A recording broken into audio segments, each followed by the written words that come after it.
नमस्कार। पिछले वीडियो में हम तुगलक वंश के संस्थापक गयासुद्दीन तुगलक की प्रशासनिक उपलब्धियों या ऐसा कह सकते हैं कि उसकी गृह नीति के ऊपर चर्चा कर रहे थे। आज के वीडियो में हम गयासुद्दीन तुगलक, जो कि तुगलक वंश का संस्थापक था, जिसने सितंबर 1320 ईस्वी से लेकर फरवरी 1325 ईस्वी तक शासन किया, उसकी सामरिक उपलब्धियों के ऊपर वो चर्चा करेंगे। देखिए, 8 सितंबर 1320 ईस्वी को गयासुद्दीन तुगलक या गाजी तुगलक गयासुद्दीन तुगलक शाह की उपाधि के साथ है वो दिल्ली का सुल्तान बना।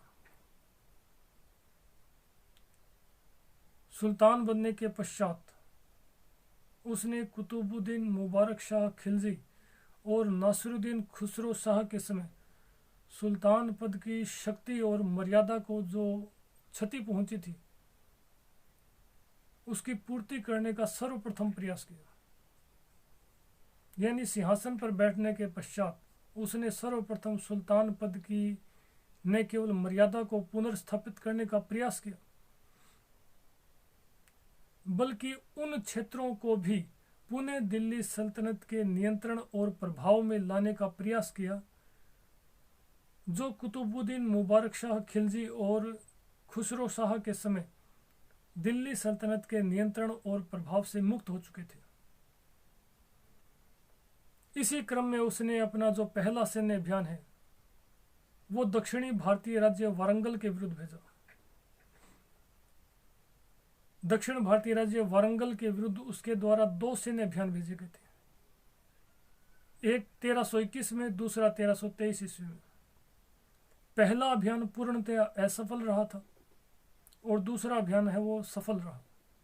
दोनों ही अभियानों का नेतृत्व उसके पुत्र उलूग खान, जिसका मूल नाम जोना खान था, जो बाद में मोहम्मद बिन तुगलक के नाम से तुगलक वंश का दूसरा सुल्तान बना, जिसने 1351 ईस्वी तक शासन किया था।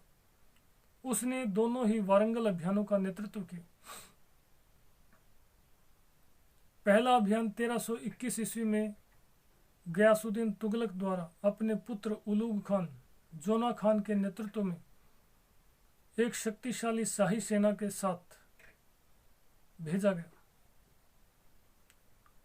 वारंगल पहुंचने के पश्चात जोना खान यानी कि उलूग खान ने वारंगल के दुर्ग की है वो इतनी सख्त घेराबंदी की, परिणाम स्वरूप रसद जो मार्ग था वो काट दिया गया और दुर्ग में रसद सामग्री का अभाव होते देख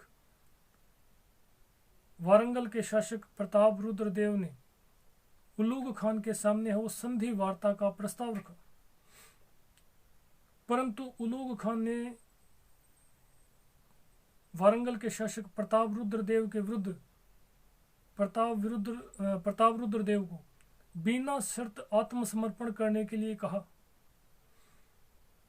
ऐसी स्थिति में प्रताप रुद्र देव ने अपने प्रमुख सरदारों से विचार विमर्श करने के पश्चात अंतिम दम तक है वो लड़ने का निर्णय लिया, निश्चय किया। और तत्पश्चात प्रताप रुद्र देव ने छापामार युद्ध पद्धति का सहारा लेकर शाही सेना का सामना करने का प्रयास किया।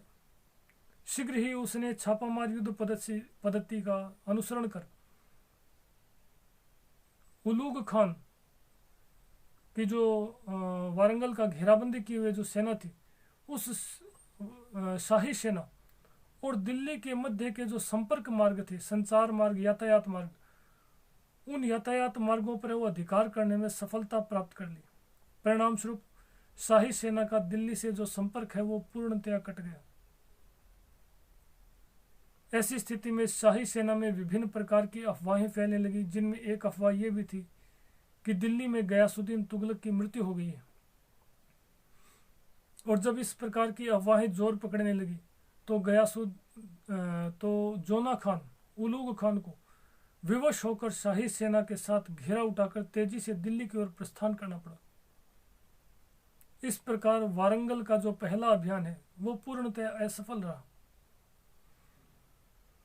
अपने प्रथम वारंगल अभियान की असफलता से खिन्न गयासुद्दीन तुगलक ने 1323 ईस्वी में सख्त निर्देशों के साथ पुनः उलूग खान जोना खान को एक शक्तिशाली शाही सेना के साथ वो वारंगल भेजा। इस बार जोना खान ने पहले की भांति ही वारंगल की सख्त घेराबंदी शुरू की और इस बार उसने यातायात और संचार के जो संपर्क मार्ग थे उनको सुरक्षित रखने की ओर विशेष ध्यान दिया। और इतनी इस प्रकार की सख्त घेराबंदी का परिणाम यह निकला कि शीघ्र ही वारंगल का शासक प्रतापरुद्र देव अपने परिवार और महत्वपूर्ण जो सरदार थे शीघ्र ही शाही सेना द्वारा पकड़ लिए गए। पकड़ने के पश्चात वारंगल के शासक प्रतापरुद्र देव को दिल्ली भेज दिया गया और सुल्तान के निर्देशानुसार वारंगल को दिल्ली सल्तनत में मिला लिया गया, यानी वारंगल पर है वो केंद्रीय नियंत्रण स्थापित कर लिया गया और वारंगल का नाम परिवर्तित करके सुल्तानपुर रखा गया। वारंगल के बड़े बड़े जो वारंगल का जो काकतीय राज्य था उसके बड़े बड़े नगरों और कस्बों में है वो तुर्क अधिकारियों की नियुक्ति की गई। इस प्रकार गयासुद्दीन तुगलक ने वारंगल को सीधे दिल्ली सल्तनत के नियंत्रण में लाने का श्रेय दिया जाता है। गयासुद्दीन तुगलक की जो दूसरी सामरिक या सैन्य उपलब्धि मानी जाती है वो है उड़ीसा या उत्कल राज्य जाजनगर पर आक्रमण। देखिए, सल्तनत कालीन ऐतिहासिक स्रोतों से पता चलता है कि उलूग खान जोना खान ने वारंगल अभियान से वापस लौटते समय उत्कल राज्य जाजनगर पर आक्रमण किया। यद्यपि इस आक्रमण का जो विस्तृत विवरण है वो उपलब्ध नहीं होता, केवल इतनी ही जानकारी प्राप्त होती है कि इस अभियान से जोना खान को बहुत से हाथी और विशाल धन है वो हाथ लगा, जिसे लेकर वह दिल्ली की ओर तेजी से लौट गए। गयासुद्दीन तुगलक की जो तीसरी उपलब्धि है वो मानी जाती है मंगोलों के विरुद्ध सफल सैन्य अभियान। देखिए, 1324 ईस्वी में जब युवराज उलूग खान एक विशाल शाही सेना के साथ दक्षिण अभियान पर था, उसी समय पश्चिमोत्तर भारत पर मंगोलों ने वो एक शक्तिशाली आक्रमण किया। यद्यपि शाही सेना का एक बड़ा भाग उलूग खान के नेतृत्व में दक्षिण भारतीय अभियान पर गया हुआ था, इसके बावजूद गयासुद्दीन तुगलक ने एक शक्तिशाली सेना का गठन कर सूचना प्राप्त होते ही बड़ी तेजी के साथ इस शाही सेना को मंगोलों के विरुद्ध भेजा और इस शाही सेना ने त्वरित गति से कार्य करते हुए मंगोलों के ऊपर है वो बड़ी तेजी के साथ आकस्मिक आक्रमण किए। इन अचानक आक्रमणों ने मंगोलों की कमर तोड़ दी और मंगोल है वो पराजित होकर भाग खड़े हुए। इस प्रकार गयासुद्दीन तुगलक मंगोलों को वो 1324 ईस्वी में पराजित कर भारत से खदेड़ने में सफल रहा। गयासुद्दीन तुगलक के शासनकाल की जो चौथी प्रमुख सैन्य उपलब्धि या सामरिक उपलब्धि मानी जाती है वो है बंगाल पर अधिकार। देखिए, 8 सितंबर 1320 ईस्वी को जब गयासुद्दीन तुगलक दिल्ली का सुल्तान बना, उस समय तक बंगाल का सूबा है वो दिल्ली सल्तनत के नियंत्रण से मुक्त हो चुका था और जब वह सुल्तान बना उस समय बंगाल पर अधिकार करने को लेकर तीन भाइयों गयासुद्दीन, शहाबुद्दीन और नसीरुद्दीन के मध्य गृह युद्ध चल रहा था। इस गृह युद्ध में अंतिम रूप से गयासुद्दीन है वो सफल रहा। जो सबसे बड़ा भाई था गयासुद्दीन, वो सफल रहा और बंगाल पर अधिकार करने में भी सफल रहा। इस पर सबसे छोटे भाई नसीरुद्दीन ने दिल्ली के सुल्तान गयासुद्दीन तुगलक से बंगाल पर पुनः अधिकार करने के लिए सैनिक सहायता की याचना की। बदले में उसने गयासुद्दीन तुगलक की अधीनता स्वीकार करने का प्रस्ताव रखा। गयासुद्दीन तुगलक द्वारा इस प्रस्ताव को स्वीकार कर लिया गया और गयासुद्दीन तुगलक ने एक विशाल शाही सेना के साथ बंगाल की ओर प्रस्थान किया। तिरहुत नामक स्थान पर नसीरुद्दीन भी अपनी सेना के साथ है वो गयासुद्दीन तुगलक से आ मिला और यहीं पर सुल्तान गयासुद्दीन तुगलक के द्वारा अपने सेनानायक जफर खान के नेतृत्व में एक सेना है वो गयासुद्दीन की राजधानी लखनौती पर आक्रमण करने के लिए भेजी गई। जफर खान ने वो तेजी से बंगाल की राजधानी लखनौती पर आक्रमण करके अधिकार कर लिया और गयासुद्दीन को वो बंदी बना लिया। बंदी बनाने के पश्चात नसीरुद्दीन को बंगाल का है वो नया शासक बनाया गया और नसीरुद्दीन ने गयासुद्दीन तुगलक की अधीनता स्वीकार कर ली। इस प्रकार बंगाल है वो दिल्ली सल्तनत का पुनः एक अधीनस्थ सूबा बन गया।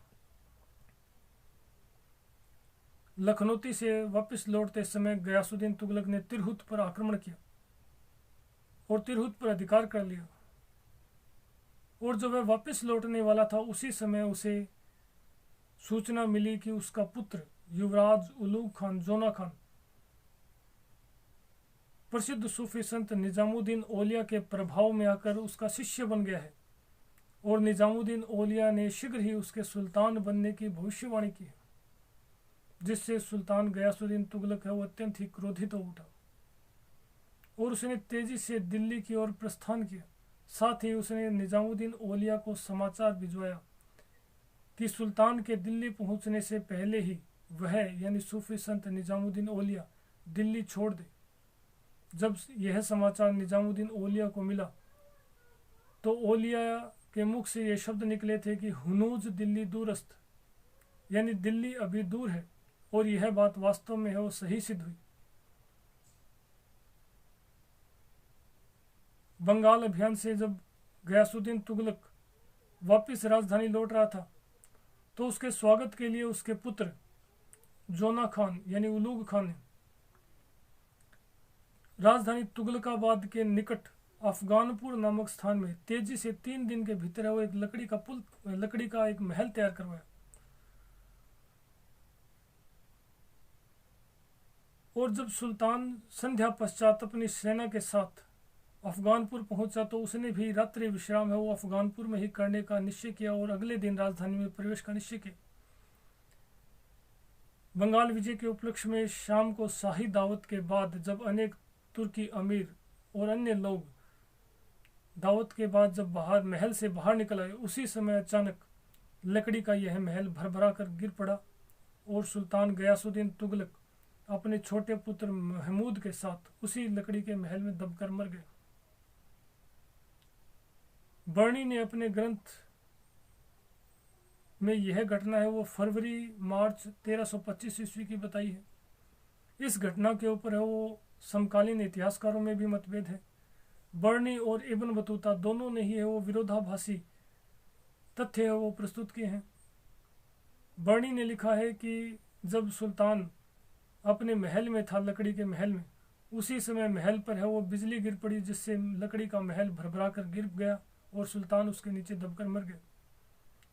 जबकि इब्न बतूता ने, जो कि मोरक्कन इतिहासकार था, उसने इस घटना के लिए उलूग खान जोना खान को उत्तरदायी ठहराया है। उसके अनुसार उलूग खान ने ही सुल्तान बनने के उद्देश्य से लकड़ी का महल इस प्रकार से बनवाया था कि उसके एक किनारे पर अगर हाथियों को लाया जाए तो महल स्वतः ही वो भरभरा कर गिर उठे। इस प्रकार इब्न बतूता ने गयासुद्दीन तुगलक की हत्या के लिए मोहम्मद बिन तुगलक यानी जोना खान उलूग खान को ही उत्तरदायी ठहराया है। जबकि समकालीन जो आधुनिक इतिहासकार है वो इस बात पर पूर्णतया सहमत नहीं है और वो इसे एक आकस्मिक घटना मात्र मानते हैं। अगले वीडियो में हम मोहम्मद बिन तुगलक के प्रारंभिक जीवन, उसकी प्रारंभिक समस्याओं के ऊपर चर्चा करेंगे। तत्पश्चात हम मोहम्मद बिन तुगलक के नव प्रवर्तनों यानी उसके द्वारा जो नवाचार किए गए थे उनके ऊपर चर्चा करेंगे। धन्यवाद।